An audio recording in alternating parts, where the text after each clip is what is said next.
మీ ద్వారా శ్రీరామనవమి శుభాకాంక్షలు తెలియజేస్తూ రాష్ట్రంలో నెలకొన్నటువంటి తీవ్ర పరిస్థితులు, కరోనా రెండవ దశ ఉధృతి విలయతాండం చేస్తూ ఉంటే, మరోవైపు బాగా మండుతున్నటువంటి ఎండలు ప్రజల ప్రాణాలు పిట్టల్లా రాలిపోతా ఉంది. మన ప్రభుత్వం ఏమో మీన మేషాలు లెక్క పెడుతూ పాలన మొత్తం పడకెక్కించి మంత్రులు, ఎమ్మెల్యేలు, ప్రజాప్రతినిధులు అందరూ కూడా ఎన్నికల మీద ఉన్నటువంటి సోయి ప్రజల ప్రాణాల మీద లేదు. రాష్ట్రం మొత్తం మీద కూడా పాలన పడకెక్కింది. ఇటువంటి సంక్లిష్ట పరిస్థితుల్లో ప్రభుత్వము కనీసమైన సమీక్ష జరపకుండా, యుద్ధ ప్రాతిపదికన చేపట్టాల్సిన చర్యల మీద దృష్టి సారించకుండా, రెండవ దశ ఈ ఉధృతి కేవలం ఈ ఏప్రిల్ మాసంలోనే, ఏప్రిల్ మొదలుకొంటే నేటి వరకు దాదాపు 53,000 చిలుకు అధికారపూర్వకంగా పరిధిలోకి తీసుకున్నటువంటి కరోనా బాధితులు. రాష్ట్ర ప్రభుత్వం యొక్క అంచనాల మేరకు 80% మంది తమ ఇళ్ల వద్దనే ఐసోలేషన్ వారు కొనసాగిస్తూ ఉంటే 20% ఆసుపత్రిలో వెళ్తున్నటువంటి పరిస్థితి. దీన్ని బట్టి ఊహించుకోవచ్చు ఏ స్థాయిలో కరోనా మరి ఉధృతి కొనసాగుతున్నదో. ప్రతి 100 మంది టెస్ట్లోకి వెళ్తే 40 మంది పాజిటివ్గా ఈరోజు గుర్తింపబడతా ఉన్నారు. మన రాష్ట్రంలో ట్రేసింగ్ కానీ, టెస్టింగ్ కానీ, ట్రీట్మెంట్ కానీ ఘోరంగా ఈ ప్రభుత్వం వైఫల్యం చెందింది. ఎన్నికల మీద ఉన్న దృష్టి ప్రజల ప్రాణాల మీద ఈ ప్రభుత్వానికి. గెలిపే ముఖ్యంగా, ప్రాణాలు, ప్రజల ప్రాణాలు గాలిలో కలిసిపోతా ఉంటే ఈ ప్రభుత్వము, అధికార పార్టీ ఎన్నికల మీద పూర్తి యంత్రాంగం కూడా ఇవాళ నిమగ్నం కావడం. భారతీయ జనతా పార్టీ దీన్ని తీవ్రంగా పరిగణిస్తూ రాష్ట్ర ప్రజల ఆరోగ్యము, ప్రజల ప్రాణాలు ముఖ్యమని, ఈ లోకల్ బాడీ ఎలక్షన్స్ ఇది కాన్స్టిట్యూషన్ ఆబ్లిగేషన్ తో ముడిపడిన ఎన్నికలు కాదు. ఈ స్థానిక సంస్థలు కూడా స్టాట్యూటరీ బాడీస్. ఇవన్నీ కూడా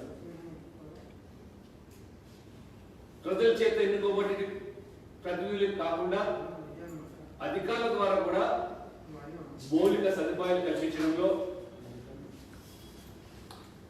ఈరోజు కొనసాగిన ఆస్కారం ఉన్నప్పటికీ, ఒకవైపు ఈ తీవ్రతను పరిగణించి హైకోర్టు సైతం కూడా రాష్ట్ర ప్రభుత్వానికి మొట్టికాయలు వేసిన, చివాట్లు పెట్టిన, ఈ రాష్ట్రంలో యథేచ్ఛగా క్లబ్బులు, పబ్బులు, బారు, బీరు, సారా ఊరూరా ఈరోజు ప్రవహిస్తున్నప్పటికీ ఈ మాల్స్, సినిమా హాల్స్, జనసాంద్రత ఉన్నటువంటి ప్రాంతాల పట్ల కనీసమైనటువంటి ఆలోచన చేయకుండా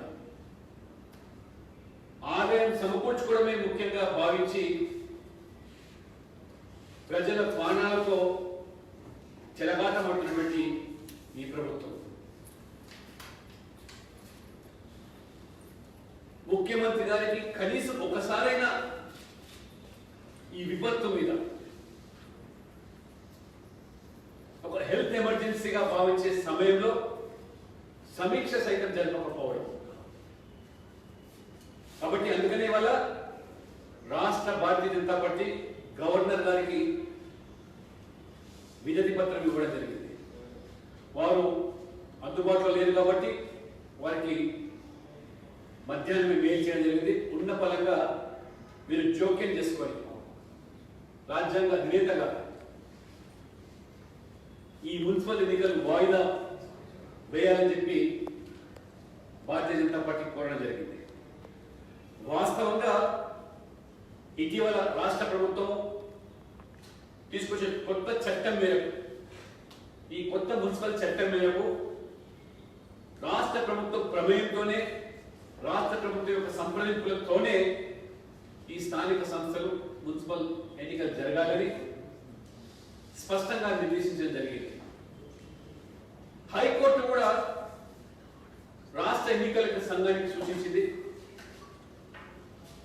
కాంగ్రెస్ పార్టీ ఎన్నికలు వాయిదా వేయమని చెప్పి న్యాయస్థానాన్ని ఆశ్రయిస్తే చాలా స్పష్టంగా హైకోర్టు కూడా ఎన్నికల సంఘానికి సూచించి మీ అభిప్రాయంతో వ్యక్తం చేయమని చెప్పి వారు సూచించడం జరిగింది.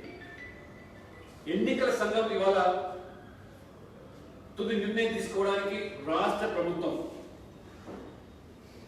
ఏ రాష్ట్ర ప్రభుత్వం యొక్క ప్రమేయంతో సంప్రదింపులతో ఎన్నికలు జరుగుతూ ఉన్నాయో రాష్ట్ర ప్రభుత్వం సూచించినట్లయితే ఎన్నికల సంఘం కూడా మరి వాయిదా వేయడానికి ఆస్కారం ఉంది. అది ఇది బాధ్యతాయుతమైన ప్రభుత్వంగా అధికార పార్టీ మీ వైఖరిలో స్పష్టం చేయాల్సింది కూడా. భారతీయ జనతా పార్టీ కూడా ఈ ఎన్నికల ప్రక్రియ కొనసాగుతున్న సందర్భంలో నామినేషన్ల ఘట్టం పూర్తయిన తర్వాతనే ఈ డిమాండ్ చేస్తాం. లేనట్లయితే దానికి రాజకీయపరమైన రంగు పులిమి ఈ స్థానిక సంస్థల్లో బీజేపీ పోటీ చేయడానికి వెనకంజ వేస్తుందని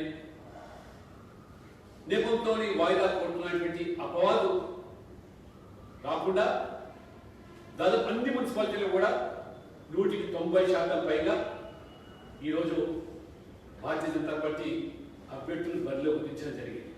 కాబట్టి నామినేషన్ల ఘట్టం పూర్తయింది. వాయిదా వేసినట్లయితే ఎప్పుడు సమయం సజావుగా ఎన్నికలు నిర్వహించడానికి దోహదపడుతుందో ఆ రకంగా ఎన్నికలు ప్రకటించడానికి అవకాశం ఉంది.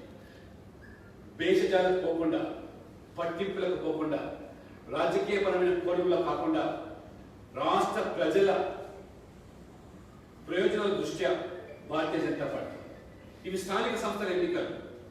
there is no constitutional obligation. కాబట్టి ఈ స్థానిక సంస్థల ఎన్నికలు నిర్వహించకపోతే అక్కడ మరి పరిపాలన కొనసాగడానికి ఆస్కారం లేదు అని దానికి లేదు. కాబట్టి మీరు ముఖ్యమంత్రి గారు గతంలో కరోనా కట్టడి కోసం ఎన్ని మాటలు చెప్పారో అవన్నీ బూటకమని